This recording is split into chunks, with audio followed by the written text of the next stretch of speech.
Hey everybody, it's Lisa with Paint and Create. I'm going to show you how to do this awesome, easy faux finish to create a textured wood grain on a flat surface.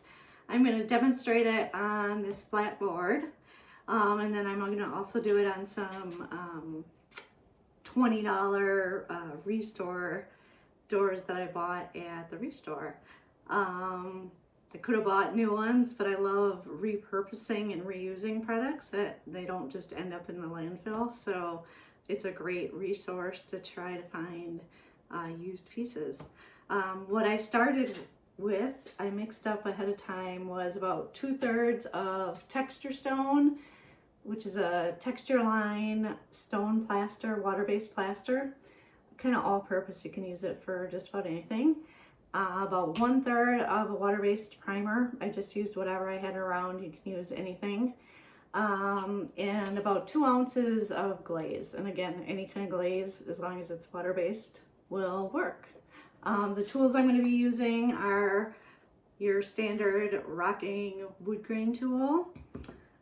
This is another one of my favorite tools. It's a wood grainer, but it doesn't rock, but it's graduated from one end to the other and creates really realistic wood grain. And if you've never seen these before, these are check rollers. I have 2 different sizes, and they create wood grain and pores, and it really makes the difference in your final product. It's going to grab whatever you put over, stain or glaze on top, and it's going to fill into those little recesses that these create. So they are awesome tools. Just a really cheap chip brush. The cheaper the better, because you want it to be really kind of just dragged on. It doesn't need to be perfect, and also your base coat does not need to be perfect. I only did 1 coat of black paint because we're going to be putting white plaster on anyway, so no need to make it perfect. Here's how the doors looked when I bought them. They were just flat painted doors. The hinges were routed out. There's damage from the handles. So I used a 2-part Bondo to fill all those gaps and sanded those spots as well as the entire doors, and primed and gave them a black base coat. Okay, so here's my door I'm working on, and I taped off the bottom segment where, when they created the door, this would be one piece of wood here, and the grain would run this way. After that dries, I'll be doing the graining going this way, just like you would paint a door. Same direction and steps. So I'll be applying my plaster mixture to this section.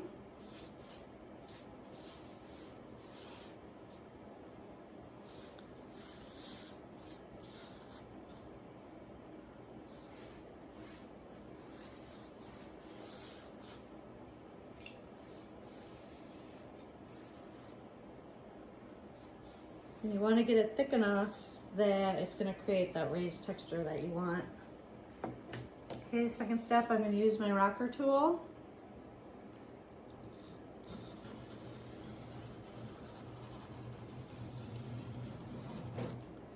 And I don't want to do too much, so I'm just going to do the edge of this side. I'm going to come back with my graduated tool.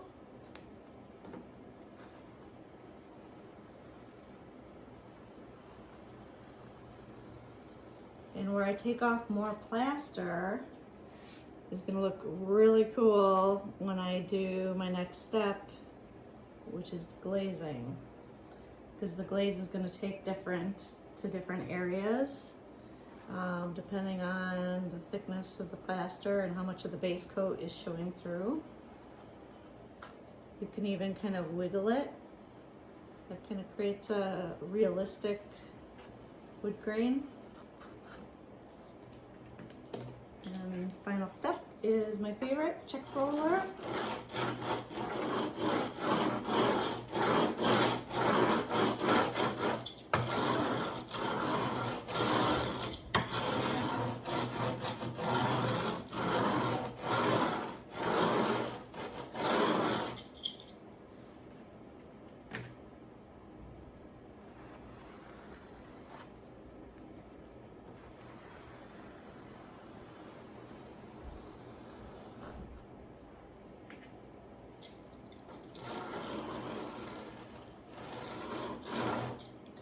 like that. I will let it dry and show you the next step.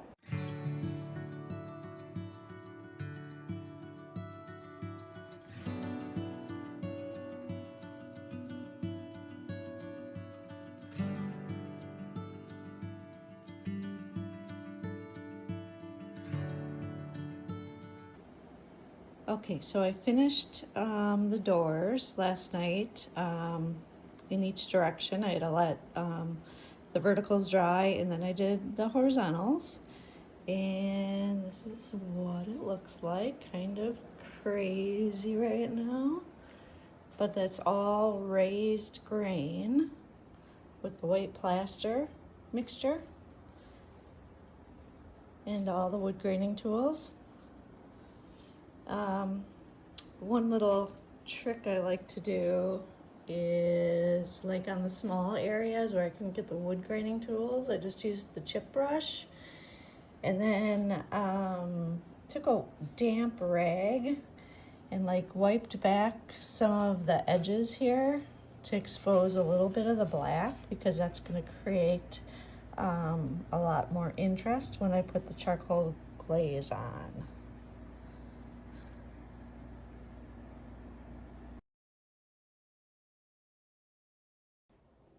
Hi everyone, I'm back and it's the next day. The plaster texture has dried and I did a little bit of sampling last night with my stain.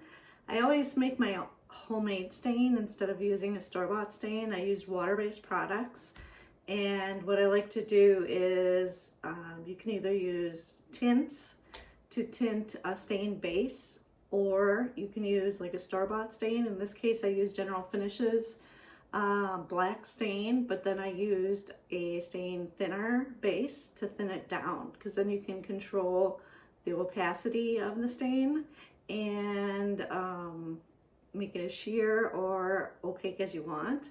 I used the black, and then I used a little bit of silver tint because I'm going for a charcoal, kind of a burnt charcoal wood grain look. So here's my board from last night. I kind of taped off some sections like it would be a planked area, and if you can see, it's pretty dark. I used 2 coats.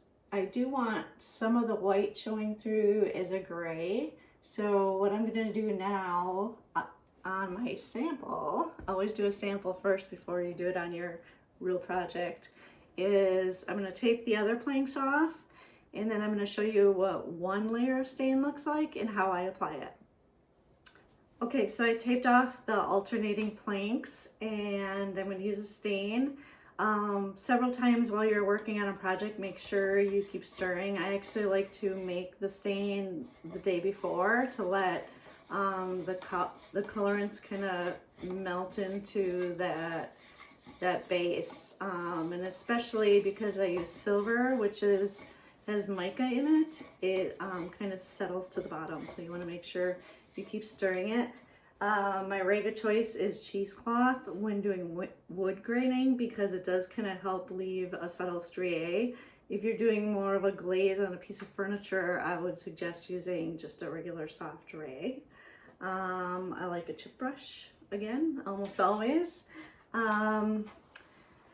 If you're concerned about seepage, which can happen under this tape, and especially because I just did this last night and it's still a little tacky, what you can do, and this is a trick of the trade, is lay down a clear top coat that'll dry really fast, and that's, if something's going to seep, it's going to be the clear, so that's going to seep underneath and it's going to seal that edge.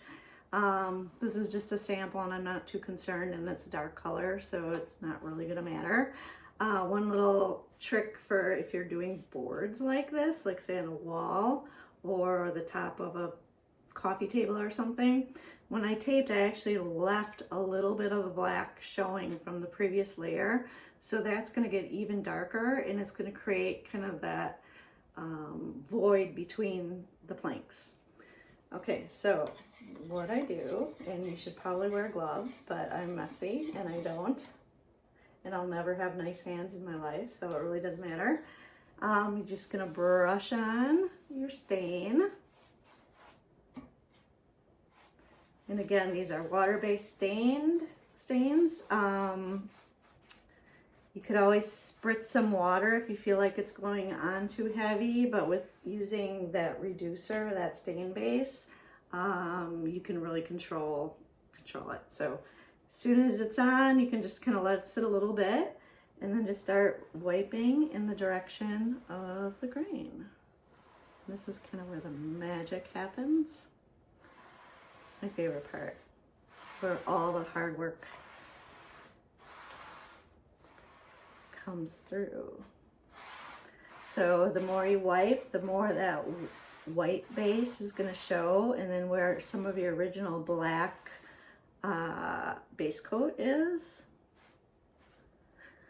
that's going to be darker. So I don't know if you can see this. I'll probably post a still picture. Just really cool, really cool. It's like exactly what I'm looking for.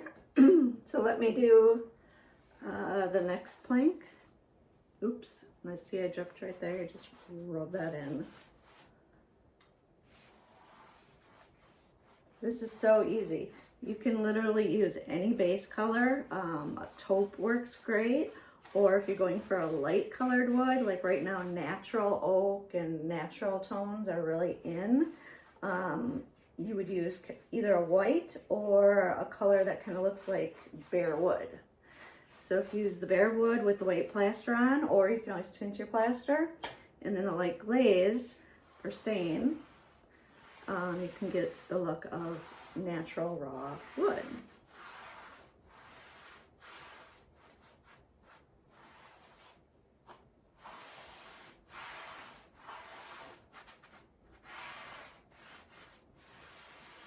And I actually kind of like, if I was doing a wall, I'd probably do it this way.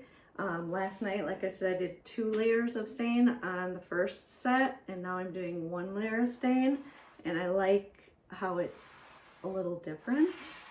You could even do tape off areas and just do like a brown one, a black one, a gray one to create that really popular look right now. So you just keep rubbing off as much as you want. And that's it. And I'll show you how it looks when it dries, and I'll get started on my doors and let you see that. Okay, I couldn't wait. It's not dry. I pulled the tape and it's just so cool. So there's the difference between 1 layer of stain and 2 layers of stain. And I think when I do my doors, I'm going to kind of go for somewhere in the middle of that. I'll probably just do 1 coat and not rub off as much. But you can see how, like in these areas where that dark base coat was, how that comes through the glaze. And then once it's dry, I'll probably use somewhere between a dull and a satin finish to protect it, probably 2 coats.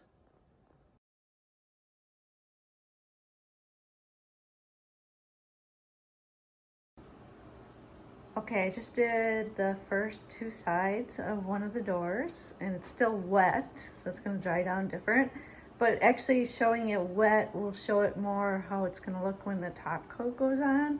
Because like with any stain, once you put that clear coat on, it just really pops all the different tones and texture. So I'm going to walk around and kind of to the sides too. Show you. How cool is that? So this used to be a completely flat white door. And now it's gonna be kind of a burnt oak finish. Gonna go in my basement. The rest of the doors are actually gonna be sprayed charcoal, so this is gonna match them and just be a little different. They're gonna be sliding on like a barn door track and go on my office, which is in there.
Hi everybody, it's Lisa from Paint and Create. I just wanted to thank you so much for watching this tutorial.